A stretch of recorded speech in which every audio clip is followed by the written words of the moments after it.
रहे थे DC generator के भागों की कि डीसी जनरेटर के कौन कौन से भाग होते हैं। तो पीछे वाले वीडियो में हमने देखा था कि स्टेटर के बारे में हम पढ़ रहे थे, और स्टेटर में भी जैसे बॉडी के बाद में अपन ने क्या लिए थे, फील्ड पोल एंड पोल शू। इसके आगे अपन ने कर ली थी फील्ड वाइंडिंग भी कर ली थी। अब अपन बात करते हैं नेक्स्ट। देखो जैसे बॉडी है तो बॉडी के ऊपर दोनों ओर से ढक्कन भी लगा होता है, तो जिसको बोलते हैं अपन एंड कवर। क्या बोलते हैं? And cover. तो चौथा भाग कौन सा है? And cover. चौथा भाग अपना कौन सा हो गया? And cover. नेक्स्ट पार्ट क्या हो गया? And cover. एंड कवर अब देखते हैं कि ये मशीन में दोनों ओर होते हैं, तो इसलिए एंड कवरों की संख्या कितनी होती है? 2 होती है। एक को बोलते हैं अपन फ्रंट एंड कवर। क्या बोलते हैं? Front end cover. और दूसरा होता है बैक एंड कवर। तो जो मशीन के फ्रंट की ओर होता है वो फ्रंट एंड कवर होता है, और बैक की ओर होता है वो बैक एंड कवर होता है। अब काफी बच्चों की प्रॉब्लम ये आती है कि फ्रंट कौन सा होता है मोटरों का और बैक कौन सा होता है। तो हमेशा ध्यान रखना कि जिस कनेक्शन आगे बढ़ते हैं या कनेक्शन टर्मिनल निकाले जाते हैं, कनेक्शन के टर्मिनल जुड़े रहते हैं या संयोजित रहते हैं, वो साइड हमेशा मोटरों की फ्रंट साइड होती है। तो एक तो हो गया फ्रंट एंड कवर और दूसरा हो गया बैक एंड कवर। अब ये किसके बने होते हैं? जिसकी अपनी बॉडी बनी हुई है उसी धातु के अपने एंड कवर बने होते हैं। इनका उपयोग क्या है?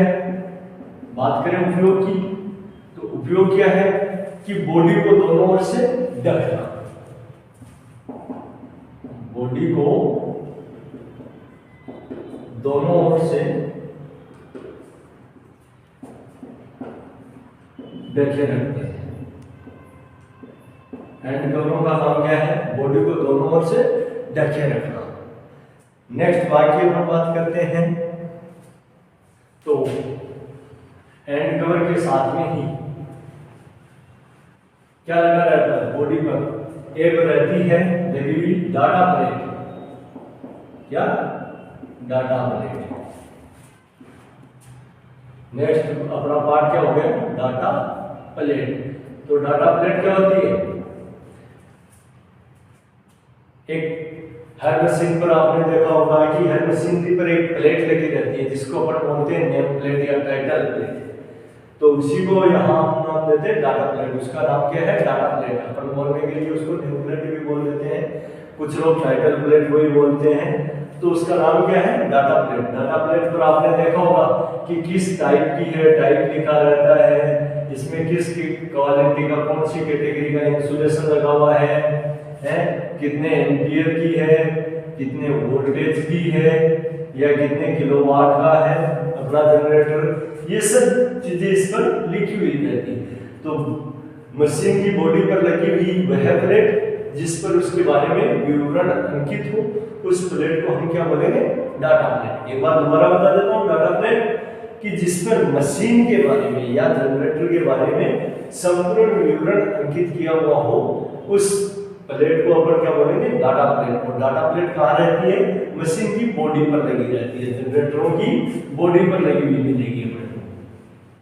नेक्स्ट डाटा प्लेट के बाद में आपने देखते हैं कि नेक्स्ट भाग आता है बेड प्लेट। तो बेड प्लेट क्या होता है? बेड प्लेट देखो अपना ये जनरेटर है, मैं बात करता हूं किसकी? बेड प्लेट की। तो ये अपना जनरेटर है। जनरेटर के नीचे जो ऐसे पाए बने हुए रहते हैं, जनरेटर के नीचे ऐसे जो पाए बने हुए रहते हैं, ये पाए ही क्या कहलाते हैं? बेड प्लेट कहलाते हैं। क्या? Bed plate. जो बॉडी को एक स्थिर आधार प्रदान करते हैं, समतल तल पर आधार प्रदान करते हैं। क्योंकि बॉडी हमेशा कैसी रहती है? बेलनाकार रूप में रहती है। तो उसको आधार प्रदान करने के लिए, समतल तल पर आधार प्रदान करने के लिए क्या प्रयोग किए जाते हैं बॉडी पर? बेड प्लेट्स लगाई जाती हैं, जिनको आडू भाषा में कई लोग क्या बोलते हैं? टांग। कि नीचे जो टिके हुए रहते हैं उनको क्या बोलते हैं? आडू भाषा में टांग भी बोल देते हैं काफी लोग, बट इनका थ्योरेटिकल नाम क्या है? Bed plate. तो नेक्स्ट भाग हो गया अपना बेड प्लेट। अब बेड प्लेट भी किसकी बनी होती है? बेड प्लेट उसी धातु की रहती है जिसकी बॉडी को डाला गया है, जिस पदार्थ से या जिस धातु मटेरियल से बॉडी को सांचे में डाला गया है उसी के साथ अपना बेड प्लेट बनाया जाता है। काफी बार क्या होता है कि बेड प्लेट के नीचे एक ऐसे चैनल का आधार भी लगा रहता है। क्या रहता है? चैनल का आधार भी लगा दिया जाता है। तो ये आधार भी किसमें शामिल होगा? बेड प्लेट में ही शामिल होगा। कि हाँ, नीचे जो भी फाउंडेशन के लिए जो आधार लगाया हुआ है वो अपना क्या है? बेड प्लेट की शामिल है। बेड प्लेट के बाद में आप देखते होंगे कि जैसे जनरेटर है, जनरेटर पर एक यहाँ पर बोल्ट लगा रहता है। क्या लगा रहता है? एक बोल्ट लगा रहता है। इस बोल्ट को बोलते हैं आई बोल्ट। क्या नाम है इसका? आई बोल्ट। तो नेक्स्ट भाग अपना क्या हो गया? आई बोल्ट।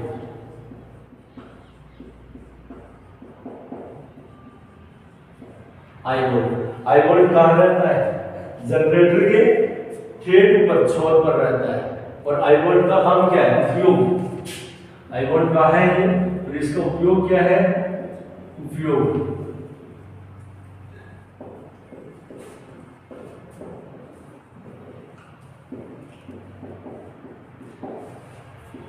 जनरेटर को आसानी से उठाने के लिए। अगर यदि हमें जनरेटर को उठाना होगा तो बॉडी क्या है? बेलनाकार रूप से है, तो उसको बांध करके उठाना मुश्किल है, इसलिए ऊपर एक हुक लगा रहता है, कड़ा, जिसमें अपन क्या करेंगे? कोई भी हुक वगैरह डाल करके बॉडी को आसानी से उठा लेंगे। क्रेन या साबड़ चैन पुली की सहायता से, चैन पुली की सहायता से आसानी से उठा लेंगे। तो इसलिए आई बोल्ट किस काम में आता है? जनरेटर को आसानी से उठाने के लिए काम में आता है। अब आगे बात करते हैं नेक्स्ट कि और भाग कौन से होते हैं जो स्टेटर में शामिल होते हैं। तो देखिए नेक्स्ट भाग अपना स्टेटर में शामिल होने वाला है रोकर प्लेट। नेक्स्ट बात कौन सी है? रोकर प्लेट।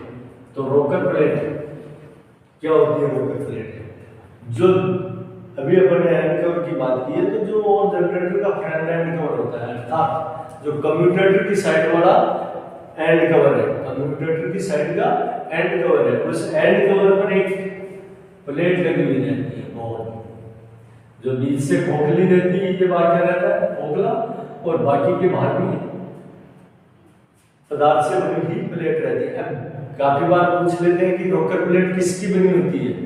तो किसकी बनी हुई होती है? तो ये दो चीजों की बनी हो सकती है, एक तो सिरामिक की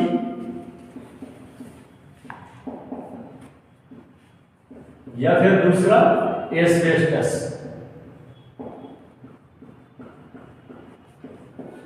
या तो किसकी बनी हुई रहेगी? सिरामिक की बनी रहेगी, या फिर किसकी बनी हुई रहेगी?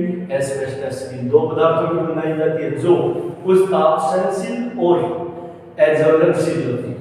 इन पदार्थों की अगर यदि विशेषता भी पूछ ली कि रोकर प्लेट किस प्रकार के पदार्थों से बनाई जाती है, तो रोकर प्लेट हमेशा अज्वलनशील और उच्च ताप सहनशीलता वाले पदार्थ की बनी रहती है। किसकी? अज्वलनशील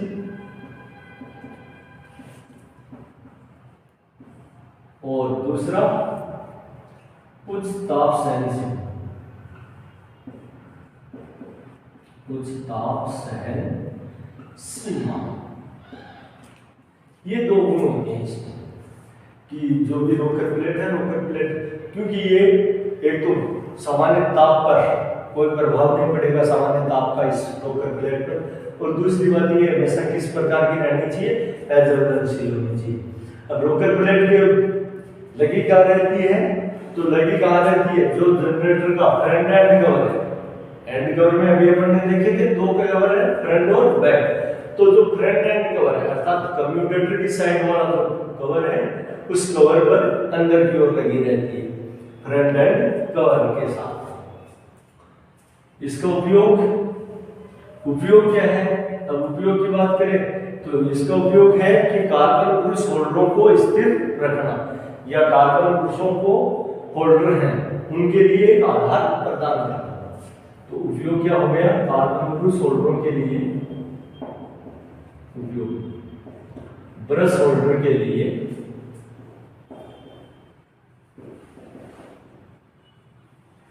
आधार प्रदान करना।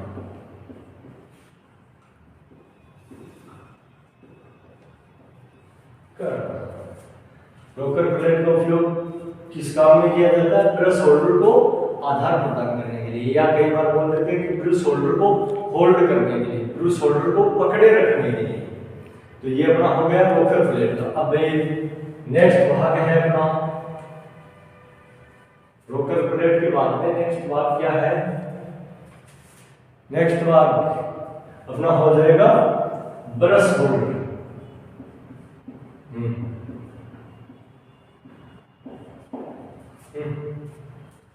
नेक्स्ट भाग अपना नेक्स्ट है अपना ब्रश होल्डर। नेक्स्ट क्या है? Brush holder. तो ब्रश होल्डर किसके बने हुए रहते हैं? सालक पत्तियों के। किससे बनाया जाता है ब्रश होल्डर? सालक पत्तियों से, ऑलमोस्टली पित्तल की पत्तियों से। किसके होने चाहिए? पित्तल की पत्तियों के। किस प्रकार की पत्तियों से बने हुए होने चाहिए? ये पित्तल की पत्तियों के बने होने चाहिए। इनका उपयोग क्या है? उपयोग है ब्रश होल्डर को पकड़े रखना, ब्रश होल्डर को पकड़े रखना। और दूसरा उपयोग है ब्रश होल्डर पर ब्रश को पकड़े रखना। ब्रश होल्डर का उपयोग है ब्रश को पकड़े रखना, ब्रश को पकड़े रखना। और दूसरा है उपयोग है ब्रश पर स्प्रिंग की सहायता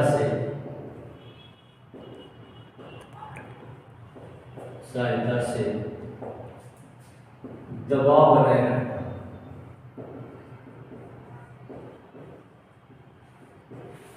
नेक्स्ट उपयोग क्या है?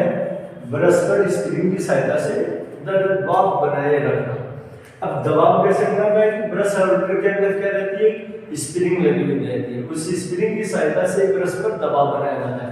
तो कई बार यहाँ दबाव से एक क्वेश्चन पूछ लिया जाता है कि दबाव का मान कितना होना चाहिए? क्या पूछते हैं? स्प्रिंग का दबाव मान, स्प्रिंग का दबाव मान। तो स्प्रिंग का दबाव मान कितना होना चाहिए? तो स्प्रिंग का दबाव मान होना चाहिए 0.1 kg से 0.25 किग्रा प्रति सेमी स्क्वायर।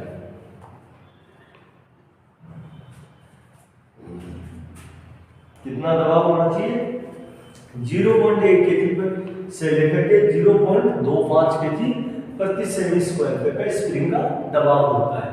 स्प्रिंग किसकी बनी हुई रहती है? स्प्रिंग ऑलमोस्टली फास्फर ब्रॉन्ज की बनी जाती है। किसकी? ब्रॉन्ज धातु की बनाई जाती है। तो ये ब्रश होल्डर का उपयोग हो गया। अब ब्रश होल्डर में आपको पता चल गया कि ब्रश होल्डर किसका बना होना चाहिए? पित्तल का बना होना चाहिए। उच्च धारा के लिए या सुरक्षा रूप से पित्तल का बना हुआ होना चाहिए। और उसमें जो स्प्रिंग लगी हुई रहती है उस स्प्रिंग का कार्बन पुरुष पर कितना दबाव होना चाहिए? 0.1 kg से 0.25 kg तक का दबाव होना चाहिए।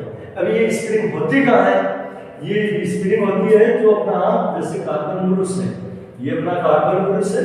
तो कार्बन पुरुष से आपने देखा होगा कि ये जैसे टर्मिनल लीड या कनेक्शन लीड जिसको बोलते हैं, इसका नाम है पिक्टेल। क्या नाम है? पिक्टेल। पिक्टेल जुड़ी रहती है। इस पिक्टेल के साथ ही यहाँ एक स्प्रिंग लगी रहती है। ये दबाव इस स्प्रिंग का है कि ये स्प्रिंग ऊपर से क्या कर देंगे? ब्रश होल्डर से इसको होल्ड कर देंगे, दबाव बनाएंगे। तो कार्बन पुरुष पर इस स्प्रिंग का दबाव कितना आना चाहिए? 0.1 kg प्रति सेमी स्क्वायर से लेकर के 0.25 kg प्रति सेमी स्क्वायर तक। या सीधा बोल सकते हैं, आड़ू भाषा में याद नहीं हो तो ऐसे भी याद रख सकते हैं कि 100 ग्राम से लेकर के 250 ग्राम तक का इसका वजन रहना चाहिए। अब ब्रश होल्डर के बाद में, ब्रश होल्डर में क्या आते हैं, ब्रश लगे हुए आते हैं। तो यहीं से अपन नेक्स्ट भाग ले लेते हैं, यहीं से नेक्स्ट भाग अपन क्या ले लेते हैं, ब्रश, या इनको बोल देते हैं कार्बन ब्रश। तो कार्बन ब्रश क्या होते हैं, जो कंप्यूटर से सप्लाई उठा करके टर्मिनल बॉक्स तक पहुंचाने के लिए बीच में योजक के रूप में लगे रहते हैं, उन्हें हम क्या बोलते हैं, कार्बन ब्रश बोलते हैं। कार्बन ब्रश किसका कार्य करते हैं, योजक का कार्य करते हैं, कि दो पॉइंटों को आपस में जोड़ने का। और वो दो पॉइंट कौन कौन से हैं, कम्यूटेटर और टर्मिनल बॉक्स। कम्यूटेटर की सप्लाई उठा करके टर्मिनल बॉक्स तक पहुंचाने का कार्य कौन करते हैं, कार्बन ब्रश करते हैं। अब ये कार्बन ब्रश, ये भी अभी अपन बात कर रहे थे बड़ी मशीनों के लिए और छोटी मशीनों के लिए। यहाँ बॉडी में भी बात हुई है कि बड़ी मशीनें हैं, छोटी मशीनें हैं। तो बड़े जनरेटरों में कार्बन ब्रश किस टाइप के होंगे, किस पदार्थ के बने होंगे, छोटे जनरेटरों में कार्बन ब्रश किस पदार्थ के रहेंगे। तो मैं बात करता हूँ छोटे जनरेटरों की। तो छोटे जनरेटरों में तो कार्बन ब्रश किसके रहेंगे, कार्बन प्लस ग्रेफाइट। किसके बने हुए रहेंगे, कार्बन प्लस ग्रेफाइट के। जबकि बड़े जनरेटरों में, बड़े जनरेटरों में ये किसके रहेंगे, बड़े जनरेटरों के लिए ये रहेंगे कार्बन प्लस कॉपर के। किसके, कार्बन प्लस कॉपर के बने हुए हैं। अब याद रह जाएगा कि छोटे जनरेटरों में तो किसके रहेंगे, कार्बन प्लस ग्रेफाइट के, और बड़े जनरेटरों में किसके रहेंगे, कार्बन प्लस कॉपर के बने हुए रहेंगे। हाँ, अब नेक्स्ट अपने से पूछ सकते हैं कि कार्बन ब्रश योजक के रूप में कार्य करता है, किसके रूप में, योजक के रूप में। तो इससे क्या होगा, धारा का प्रवाह होगा। तो धारा घनत्व भी पूछ सकते हैं या धारा प्रवाह मान भी पूछ सकते हैं।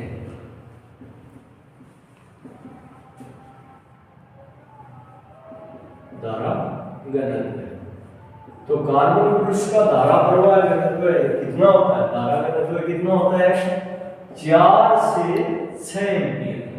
कितना, 4 एम्पियर से लेकर के 6 एम्पियर प्रति सेमेंट स्क्वायर। कितना होता है धारा घनत्व, 4 एम्पियर से 6 एम्पियर तक का इसका धारा घनत्व रहता है कार्बन ब्रश का। और दबाव कितना रहता है, 0.1 केजी से लेकर के 0.25 केजी पर सेमी स्क्वायर तक का इसका दबाव रहता है। अब नेक्स्ट भाग की बात करते हैं अपन। तो नेक्स्ट भाग अपना आ जाता है कौन सा,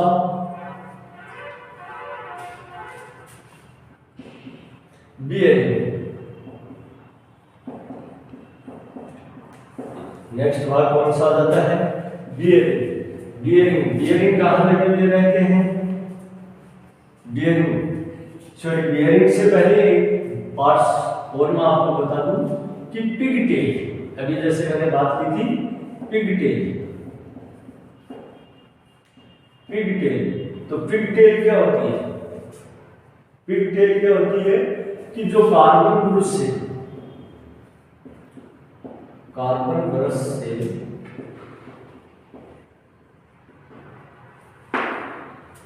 निकलने वाली, कार्बन ब्रश से निकलने वाली सप्लाई लीड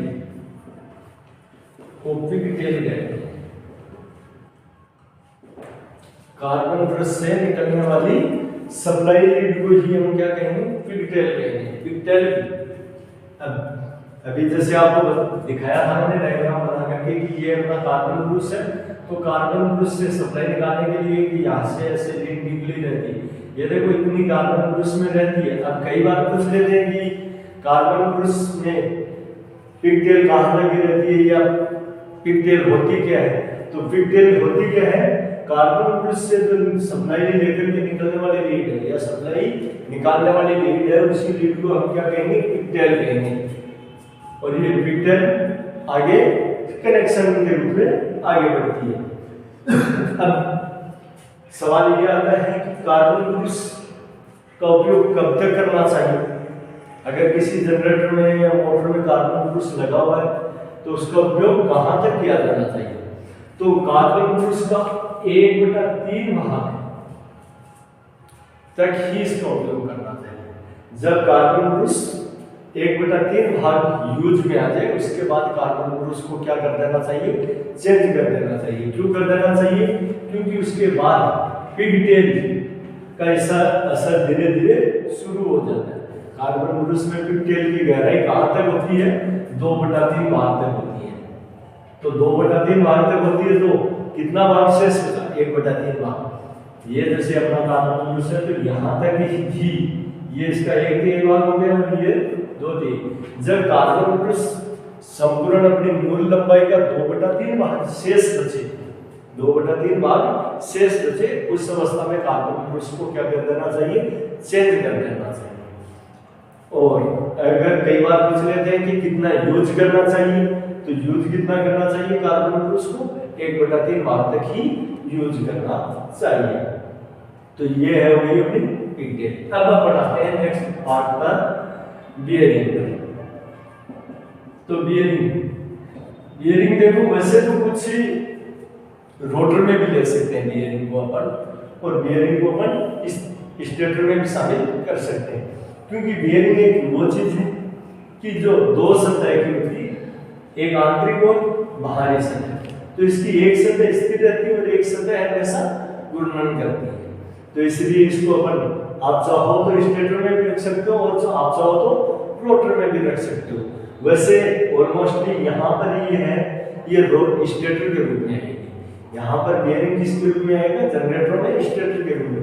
क्योंकि बियरिंग कहाँ लगा हुआ रहता है? बियरिंग हमेशा एंड कवरों पर लगे हुए रहते हैं। जहाँ मोटर का एंड कवर लगे रहते हैं, ढक्कन लगे हुए रहते हैं, ढक्कन के ऊपर दोनों ओर के ढक्कनों पर एक एक बियरिंग लगा रहता है। और इन बियरिंगों के बीच में क्या लगी रहती है? साफट लगी रहती है। बीच में क्या लगी रहती है? बियरिंग के साफट। तो साफट को फ्री घूर्णन करवाने के लिए बियरिंग का उपयोग किया जाता है। साफट को फ्री घूर्णन करवाने के लिए किसका उपयोग किया जाता है? बियरिंग का उपयोग किया जाता है। अब कई बार आपसे पूछ लेते हैं कि बियरिंग कितने प्रकार के होते हैं, हालांकि है नहीं बट पूछ लेते हैं, क्योंकि एक्चुअल में बियरिंगों के भी प्रकार है। तो बियरिंग कितने प्रकार के होते हैं? तो बियरिंग ऑलमोस्ट ये पर बात करते हैं तो बॉल बियरिंग, रोड बियरिंग,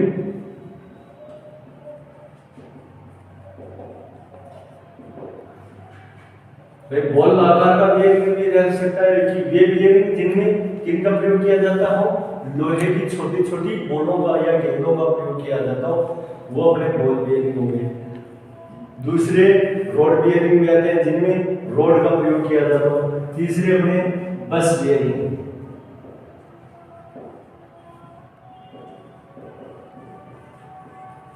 या इसको कई लोग बुश भी बोलते हैं कि बुश बियरिंग।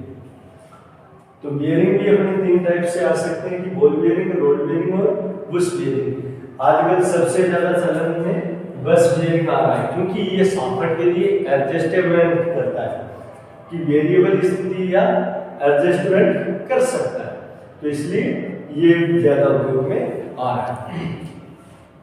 तो ये हो गए अपने स्टेटर के बाद।